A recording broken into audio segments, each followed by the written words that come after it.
Assalamualaikum warahmatullahi wabarakatuh. Yang kami hormati Ibu Kepala Sekolah SD Negeri Tinggarjaya 02. Yang saya hormati Bapak Ibu SD Negeri Tinggarjaya 02. Terima kasih Bapak Ibu karena Bapak Ibu semua telah berkenan hadir memenuhi undangan saya dalam acara diseminasi budaya positif. Ini merupakan tugas dari CDP Angkatan 11 Bapak Ibu. Dalam acara diseminasi pagi hari ini itu berkaitan dengan budaya positif. Tentang budaya positif. Ini baru masuk langsung ada gambar yang seder-seder ada gambar yang seder-seder. Coba untuk meningkatkan konsentrasi kita semua Bapak Ibu, coba kira-kira ini ada gambar-gambar yang terakhir itu jawabannya masih tanda tanya. Coba Bapak Ibu coba kira-kira yang tanda tanya itu jawabannya berapa? Yang benar saya kasih dompres ya. 59. Oke, yang lain Bapak Ibu.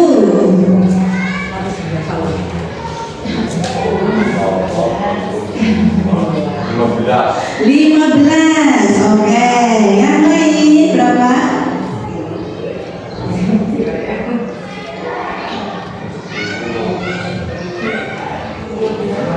12. Cukup ya, ada yang 59, 15, lalu 12. Kira-kira jawaban yang benar yang mana? Teng teng. 15. Ya, beri tepuk tangan untuk Bapak. Ya, kita kasih apa Bapak?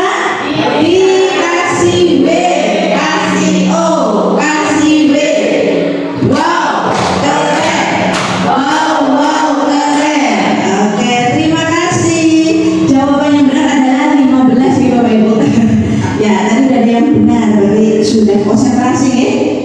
Tadi mungkin yang salah karena tidak begitu memperhatikan operasinya gitu, operasional method. Gitu. Kita lanjut nih Bapak Ibu, kembali ke budaya positif. Jadi budaya positif adalah sebuah konsep yang mengacu pada pola-pola perilaku, norma-norma dan sikap-sikap yang mendukung pertumbuhan, perkembangan dan kesejahteraan individu atau kelompok. Budaya positif dapat terbentuk melalui interaksi antar individu dengan lingkungannya serta dapat dipengaruhi oleh faktor-faktor seperti pendidikan, agama, tradisi, dan sejarah. Nah, di dalam budaya positif ini ada aspek-aspek yang harus terpenuhi. Yang pertama adalah perubahan paradigma belajar. Yang kedua, disiplin positif. Ketiga, motivasi perilaku manusia. Yang keempat, kebutuhan dasar manusia. Kelima, keyakinan kelas. Dan yang keenam adalah posisi kontrol dan segitiga restitusi. Nanti kita akan bahas satu-satu Bapak Ibu. Ini dari yang pertama dulu, perubahan paradigma baru. Bahwa pembelajaran dengan paradigma baru dirancang berdasarkan prinsip pembelajaran yang terdiferensiasi, sehingga setiap siswa belajar sesuai dengan kebutuhan dari tahap perkembangannya untuk mewujudkan profil pelajar Pancasila. Hal ini sejalan dengan tujuan pendidikan yang telah disampaikan oleh Ki Hajar Dewantara, yaitu bahwa pendidikan yang berpihak pada murid dan bersifat menuntun agar anak sesuai dengan kodrat anak. Ya, jadi perubahan paradigma belajar kita ini perlu dirubah. Jadi pembelajaran itu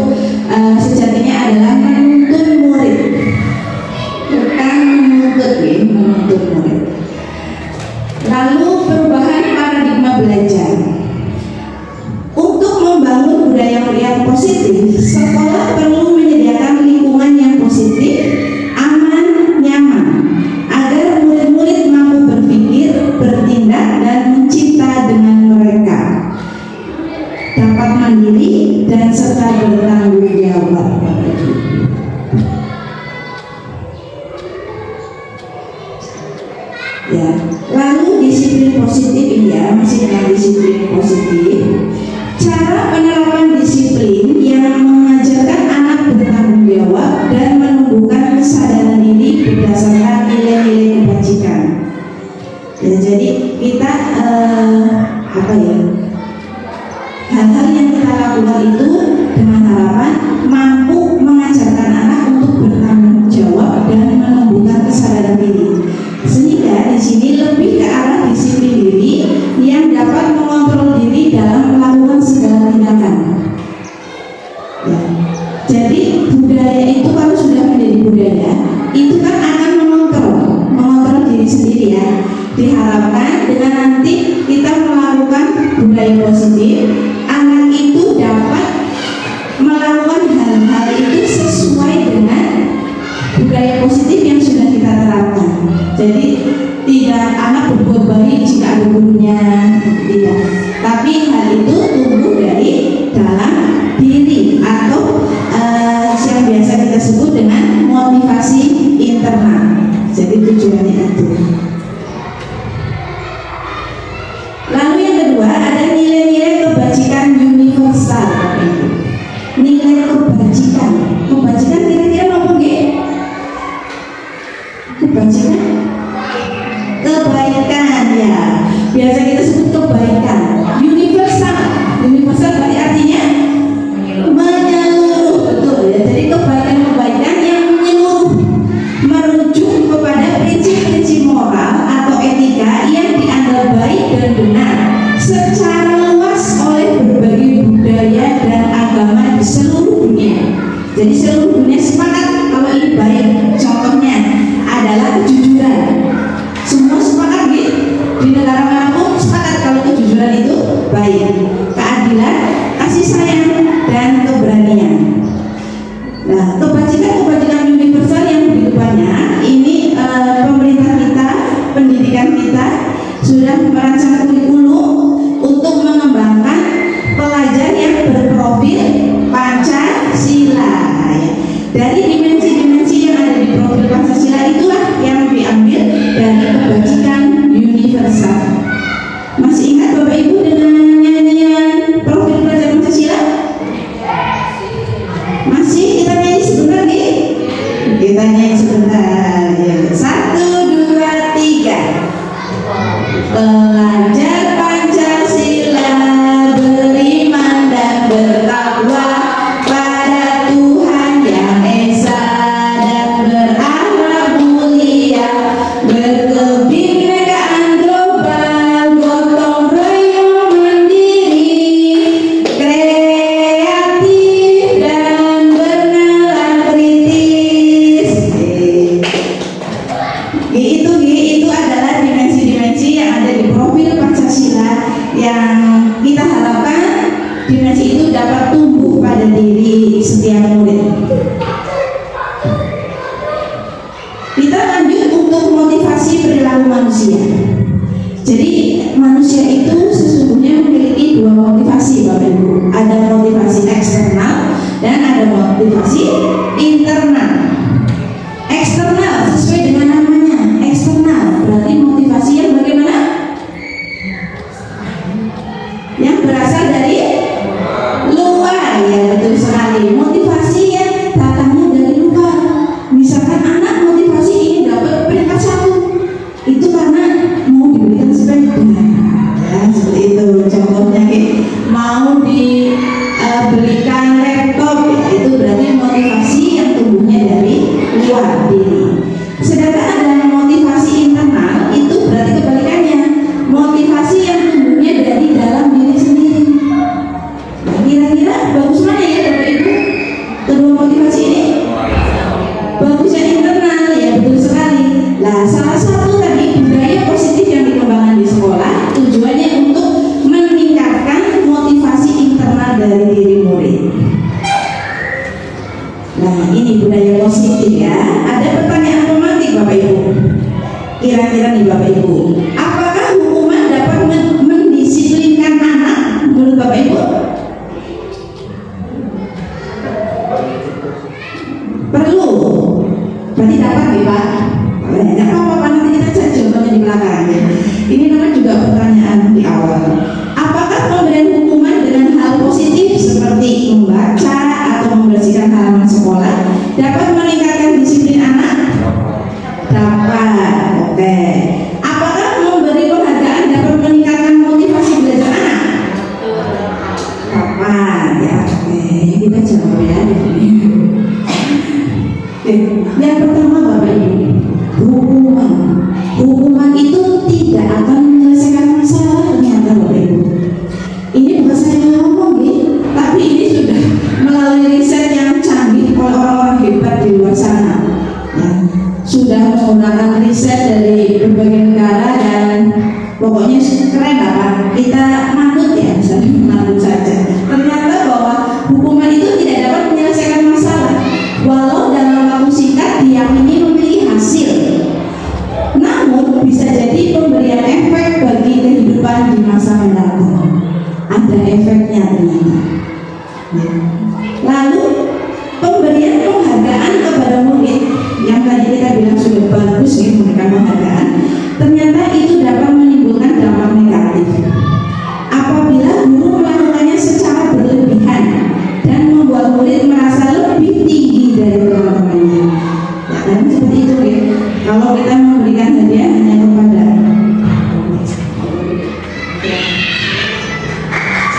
memberikan hadiah kepada murid-murid yang pintar, berarti nanti murid itu yang sering mendapat hadiah. Takutnya nanti dia malah tinggi hati. Di sini ada tiga jenis pemberian konsekuensi. Ada hukuman, konsekuensi, dan restitusi. Saya yakin ini sering Bapak Ibu lakukan, tapi mungkin kita masih bingung ini maksudnya kemana sih? Ada hukuman itu tidak terencana atau yang datangnya tiba-tiba. Murid tidak tahu apa yang akan terjadi dan tidak dilibatkan. Jadi pada saat kita menghukum anak itu tidak melibatkan.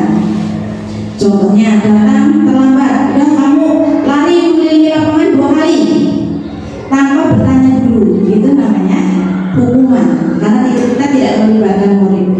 Karena hal itu juga kalau hukuman bisa menyakiti fisik atau psikis. Berbeda dengan konsekuensi Bapak Ibu. Konsekuensi ternyata terencana ya, yang terencana dan sudah disepakati sesuai peraturan. Murid tetap dibuat tidak nyaman. Bapak Ibu pernah nggak misalkan kayak ini dalam kelas ya, yang tidak mengerjakan PR sesuai perjanjian, kita apakan? Sebelumnya sudah perjanjian dulu ya, bisa tidak mengerjakan PR harus mengerjakan di perpustakaan misalkan. Nah itu kan kalau anak tidak mengerjakan PR, konsekuensinya dia mengerjakan di perpustakaan. Itu sudah ada siswa dalam melibatkan menentukan kebijakan. Tapi ternyata murid tetap dibuat tidak nyaman karena di sini yang dominan adalah gurunya. Lalu bagaimana dengan restitusi? Restitusi adalah proses menciptakan kondisi bagi murid untuk memperbaiki kesalahan. Jadi proses di sini ya, proses kolaboratif yang mengajarkan murid untuk mencari solusi sendiri. Jadi apabila murid itu melakukan kesalahan, kita tidak langsung menghukum, tapi di sini kita ada kolaborasi antara murid. Diharapkan murid dapat sadar secara sendirinya dengan kesalahannya dan menentukan apa yang dia lakukan untuk memperbaiki kesalahan tersebut. Kita lanjut ya Bapak Ibu. Ini jawab agak cepat ya. Ada beberapa kasus Bapak Ibu cukup menjawab apakah itu hukuman atau konsekuensi. Yang pertama, mencatat 100 kali di dalam buku kalimat, saya tidak akan terlambat lagi. Menurut Bapak Ibu, hukuman atau konsekuensi? Konsekuensi. Oke. Yang kedua, lari mengelilingi lapangan basket 2 kali karena terlambat hadir di sekolah. Hukuman. Oke. Menggantikan kertas tugas teman yang telah dicoret-coret.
di pelajaran PCOK.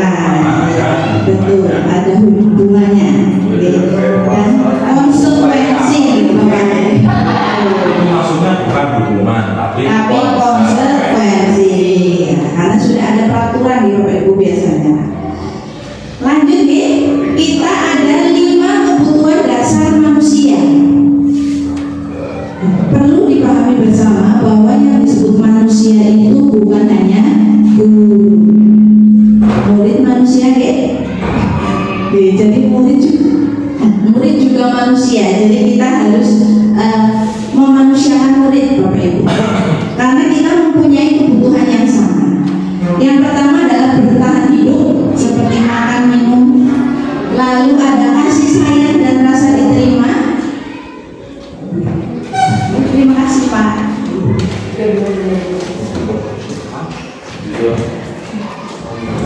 Lalu ada penguasaan.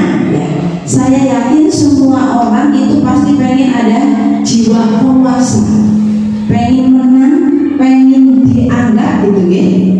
Lalu ada kebebasan. Ya, semua orang pengen bebas, mandiri, memiliki pilihan seperti itu. Lalu ada kesenangan. Pasti siapa sih nggak suka senang? Semuanya suka senang. Ya, ini ada 5 kebutuhan dasar manusia yang perlu digaris bawah. Tidak hanya guru, tapi murid itu juga manusia. Kita jangan lupa bahwa kita tidak boleh mengekang murid. Kita lanjut ke keyakinan kelas Bapak Ibu. Keyakinan kelas, apa itu keyakinan kelas? Keyakinan kelas merupakan pernyataan universal yang mengandung nilai-nilai kebajikan yang sudah menjadi kesepakatan bersama antara guru dan murid. Jadi Bapak Ibu, zaman sekarang itu ada yang namanya kesepakatan kelas. Jadi sebelum mengajar itu kita sebenarnya harus membuat kesepakatan dengan anak. Kesepakatan kelas kita hari ini apa ya anak-anak? Kita libatkan anak untuk mengungkapkan keinginannya hari ini. Misalkan ada yang, Bu, boleh makan dan minum di kelas? Boleh nggak? Boleh-boleh saja. Kalau itu sudah menjadi kesepakatan, tidak jadi masalah. Bu, kalau yang mau tanya harus ngacung dulu. Boleh. Boleh, itu kesepakatan. Jadi kita melibatkan anak untuk mengungkapkan, kamu pengennya apa hari ini? Pembelajaran kita pengennya seperti apa hari ini? Tujuannya untuk apa? Kira-kira tujuannya agar anak itu merasa dihargai. Tadi ada yang kebutuhan dasar manusia. Mereka dilibatkan untuk membuat peraturan. Jadi mereka senang Bapak Ibu. Saya yakin ya, saya sudah mencoba menerapkan di kelas. Anak juga senang karena dia menganggap dirinya mempunyai peran. Selain itu, ternyata itu juga memberikan jiwa untuk mematuhinya lebih tinggi Bapak Ibu. Ya logikanya ya, masa aku buat peraturan sendiri aku taati, seperti itu. Jadi itu tujuan dari keyakinan kelas. Ini sudah saya jelaskan tadi ya. Nah, ini Bapak Ibu, ini ada bulet-buletan ya, dengan dari kecil ke besar ke besar. Yang di tengah ada peraturan kelas. Peraturan kelas itu yang dibuat oleh guru. Lalu ada keyakinan kelas, ini lebih luas. Keyakinan kelas itu bukan hanya guru saja yang membuat, tapi siswa dilibatkan. Lalu kalau sudah dilakukan di kelas, itu menjadi lingkungan yang positif. Dan lingkungan positif lebih besar lagi, dia dilakukan setiap hari tanpa adanya paksaan. Jadi sudah mendarah daging ibaratnya Bapak Ibu. Itu menjadi budaya positif. Jadi sesuatu yang dilakukan berulang-ulang, lama-lama itu akan terpatri di hati gitu ya Bapak Ibu.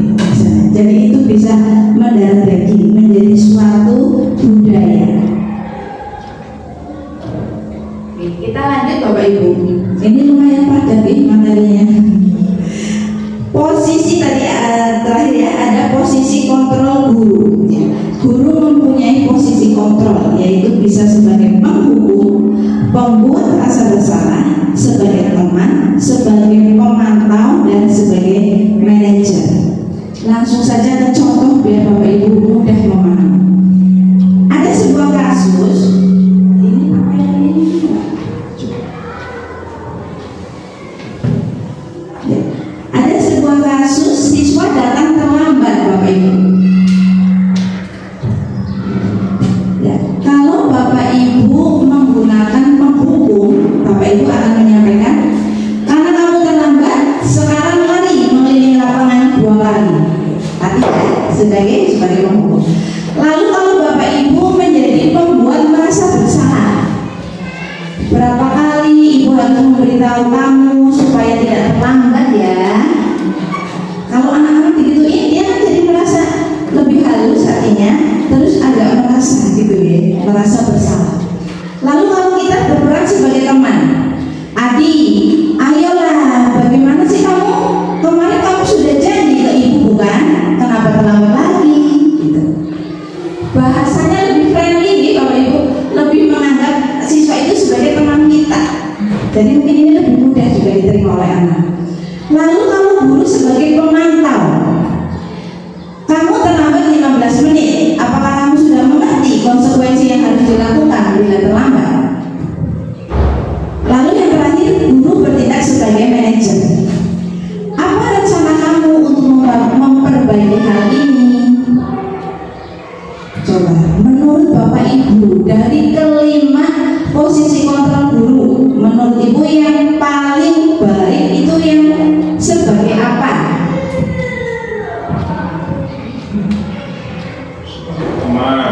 Teman. Yang lain? Manajer. Oke, coba kita lihat. Lanjut ya. Kita akan tahu jawaban. Coba. Ini Bapak Ibu tinggal menjawab, posisi kontrol apakah aku sebagai guru ini? Saya sangat kecewa sekali dengan kamu. Itu sebagai apa ya? Kecewa. Merasa bersalah ya, karena kecewa itu rumah dan hati kan ya? Kecewa. Ini apa ini? Yang satu hilang ya Bapak Ibu. Patuhi aturan saya atau awas apa? Pak hukum ya.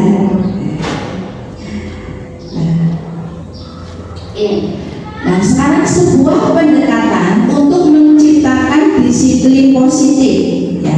Ini ada yang namanya restitusi ya. Tadi yang akan kita bahas lebih dalam itu ternyata tentang restitusi Bapak Ibu. Restitusi ini dikembangkan oleh pakar pendidikan Diane Gosen berlandaskan pada teori kontrol Dr. William Glasser. Dan ini sudah diteliti Bapak Ibu.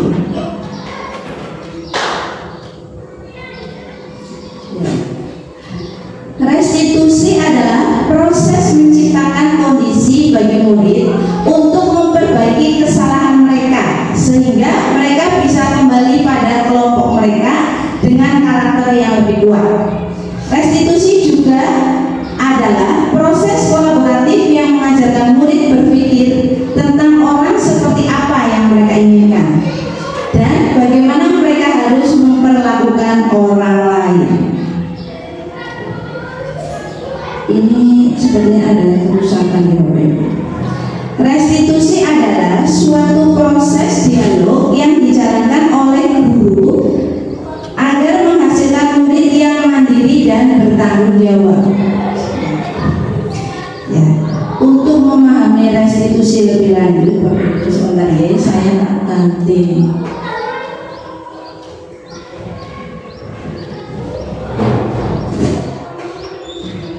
Ciri-ciri restitusi yang membedakan dengan program disiplin lainnya. Restitusi bukanlah untuk menebus kesalahan. Restitusi memperbaiki hubungan. Restitusi adalah tawaran, bukan paksaan. Restitusi menuntut untuk melihat ke dalam diri. Restitusi mencari kebutuhan dasar yang mendasari tindakan. Restitusi diri adalah cara yang paling baik. Restitusi fokus pada karakter, bukan tindakan. Restitusi menguatkan dan restitusi fokus pada solusi.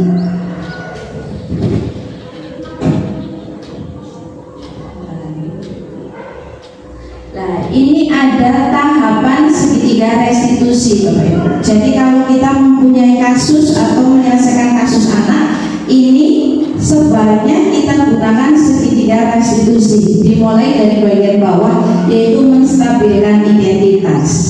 Jadi menstabilkan identitas itu yang seperti apa? Kita menyadarkan anak. Kita menyadarkan anak dengan, kalau orang anak membuat salah, biasanya kita marahin ya. Tapi ini bukan dimarahin, tapi disadarkan. Dengan cara apa? Kita bilang anak, setiap orang pasti pernah melakukan kesalahan. Jadi kita bombongkan di situ, Bapak Ibu bahasa Jawa ini, bombongkan artinya anak yang tenang dulu, seperti itu. Kamu bukan satu-satunya yang pernah melakukan hal ini. Jadi biar kita tidak down mentalnya. Lalu selanjutnya memvalidasi tindakan yang salah. Dengan seperti itu tadi, diharapkan anak itu, kamu tentu punya alasan. Kita tanya, mengapa melakukan hal tersebut? Tanya. Terus adakah cara yang lebih efektif untuk melakukan apa yang kamu butuhkan? Jadi ada nggak hal positif lain selain kamu tadi menyakiti teman? Lalu keyakinan apa yang telah kita sepakati? Ya, ini tujuannya menanyakan keyakinan. Kamu ingin menjadi orang yang seperti apa? Itu ya, ini segitiga restitusi. Ini sepertinya setelah ini ada kasus gitu Ibu. Ini yang sudah kemarin saya praktekkan dengan anak-anak. Ada putri yang sedang menangis ya. Lalu ada guru yang melihat hal tersebut. Ternyata setelah diselidiki putri menangis dan prestasinya turun. Itu karena dibully oleh Siva ya. Bagaimana Siva? Ini adalah yang saya lakukan itu menyelesaikan permasalahan menggunakan segitiga restitusi. Kembali pembahasan yang sudah kita kemarin bahas tentang bully ya. Siapa masih ada bully itu apa? Masih coba bully itu. Bully itu tindakan kecil yang ya berkurang ya. Contohnya apa? Contohnya itu berarti Siva masih ingat-ingat dalam beberapa hari ini pernah tidak melakukan bully? Pernah aku kemarin. Pernah ke siapa ini? Putri karena saya ini tidak nangis dan saya bisa menggerakkan. Seperti itu. Menurut Siva yang harus melakukan bully. Karena Siva sekarang sedang bully.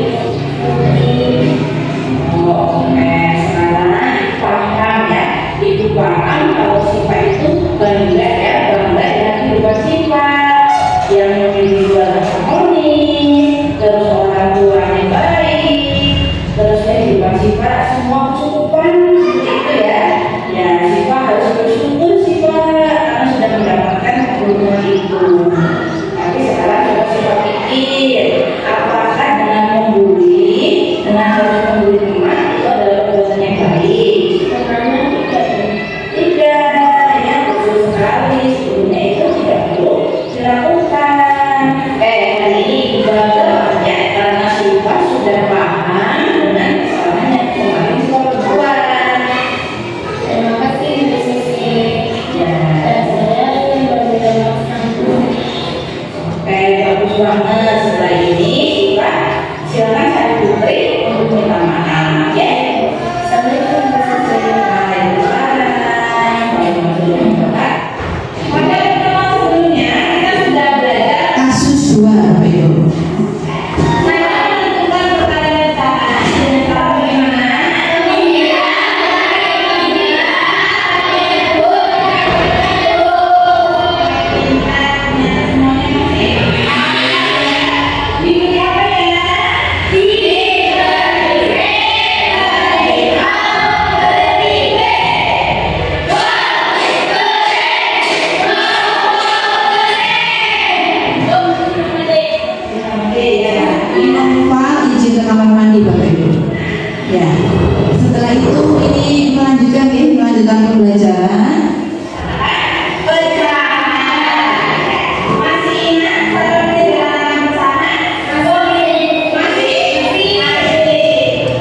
dia sudah 2 kali.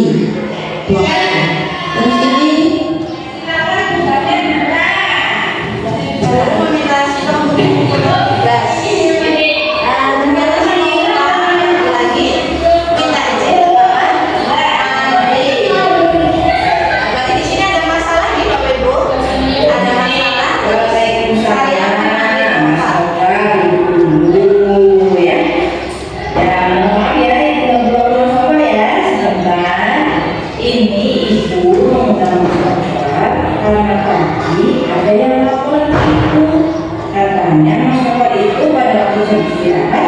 jajan sembarangan, beli jajan yang harus pedas, ya nggak tadi? Iya. Terus kenapa mau beli jajan yang harus pedas?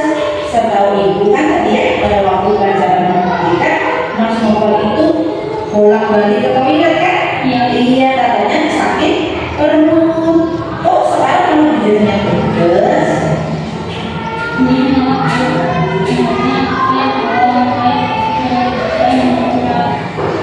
Oh, jadi kenapa tadi main bengong saja, pura-pura. Terus kamu itu tadi di toilet kamu mau ngapain?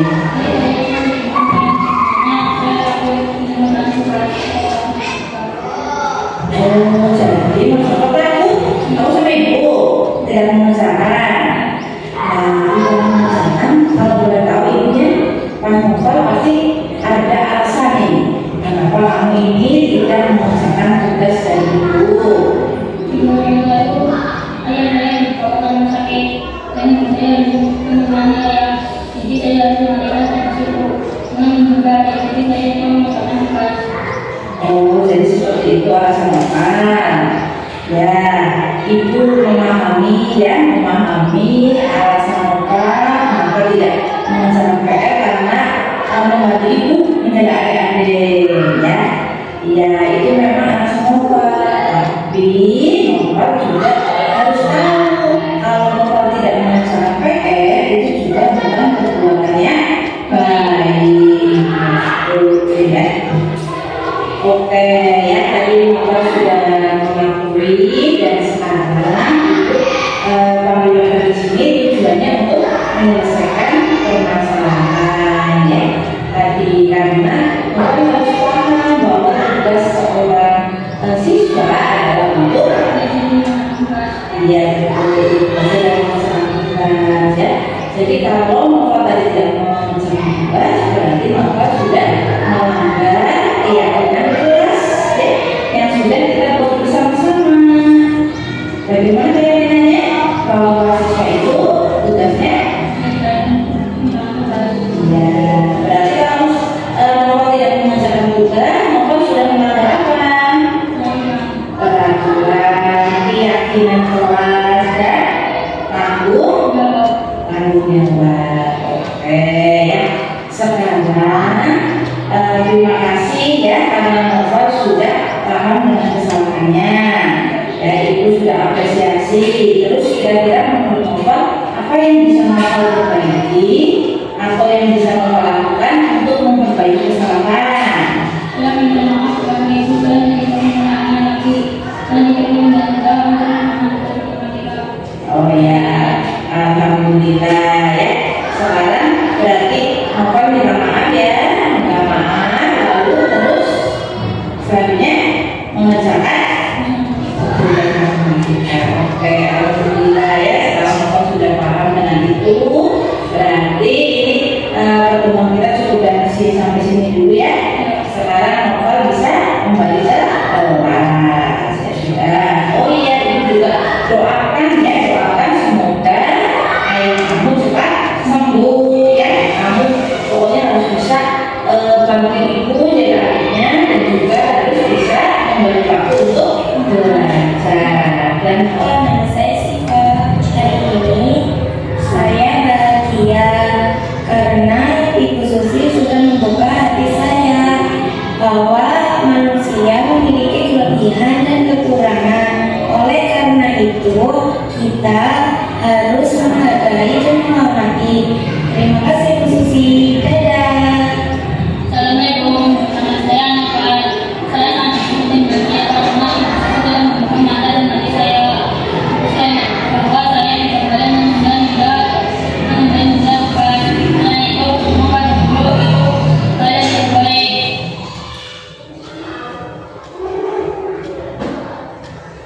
Oke, Bapak Ibu, tadi sudah disaksikan bersama-sama ya.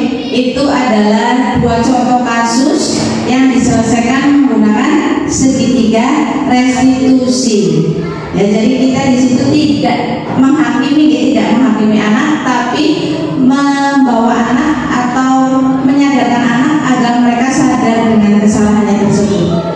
Kira-kira kalau dengan restitusi anak menjadi senang, bohong, apa menjadi marah? Menjadi senang, ya betul ya, menjadi senang karena dia bisa menyelesaikan masalah. Ya, ini tadi hanya contoh saja nih Bapak Ibu. Ibu saya yakin Bapak Ibu semua sering menghadapi masalah-masalah yang ada di kelas, dan mungkin Bapak Ibu juga sudah menggunakan cara seperti ini ya. Sudah menggunakan cara seperti ini, cuman kita yang belum tahu saja itu apa namanya. Itu namanya penyelesaian menggunakan segitiga restitusi. Jadi dari kesimpulan diseminasi kali ini ya, tentang budaya positif di sekolah. Lupa lagi nih. Ini jadi seorang guru yang harus memiliki kemampuan dalam mewujudkan budaya positif di sekolah. Budaya positif tersebut dapat dijalankan dengan menerapkan konsep-konsep inti seperti disiplin positif, memahami motivasi, perilaku manusia berkaitan dengan hukuman dan penghargaan. Lalu sebagai posisi kontrol seorang guru. Dan kita juga perlu membuat keyakinan kelas atau sekolah serta penerapan segitiga restitusi dalam menyelesaikan masalah. Demikian Bapak Ibu, ini adalah tadi bagaimana kita menciptakan budaya positif di sekolah kita ya. Itu adalah rangkaian-rangkaian yang perlu kita lakukan agar anak tadi termotivasi. Budaya positif itu menggiring anak untuk mendapatkan motivasi yang tumbuhnya dari dalam diri, sehingga itu adalah motivasi yang paling hebat, power motivasi, karena motivasinya tumbuhnya dari dalam diri. Dan jika terdapat kasus, kita gunakan segitiga restitusi dalam menyelesaikan masalah Bapak Ibu. Demikian nih Bapak Ibu pemaparan tentang budaya positif dari saya ya. Selanjutnya Bapak Ibu, saya minta refleksi Bapak Ibu untuk merefleksikan kegiatan kita di pagi hari ini. Coba, siapa nih Bapak Ibu bersedia? Yang bersedia memberikan refleksi? Bagaimana perasaan Bapak Ibu setelah mengikuti kegiatan hari ini? Kegiatannya? Oke.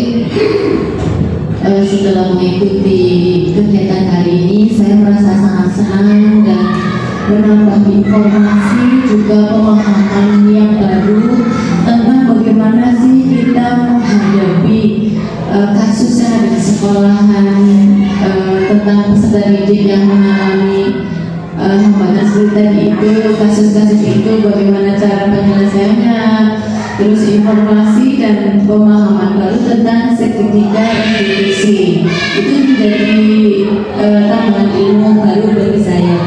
Dan tadi pemaparan Bu Susi itu sudah sangat luar biasa, sudah lengkap dan sangat jelas. Terima kasih. Terima kasih juga Bu Ika untuk refleksinya ya. Pembelajaran apa yang sudah didapatkan hari ini tadi sudah dijawab juga oleh Bu Ika ya. Mungkin satu lagi, tindak lanjut apa yang akan Bapak Ibu lakukan kira-kira? Umi coba tindak lanjutnya begini, boleh Bu biar kelihatan di kamera ya. Ada sini kita menghadap sana, kita biar kelihatan di kamera. Menurut saya tindak lanjut yang akan dilakukan mungkin dari apa tadi segitiga restitusi, dan mungkin contoh dari segitiga restitusi itu. Jadi kita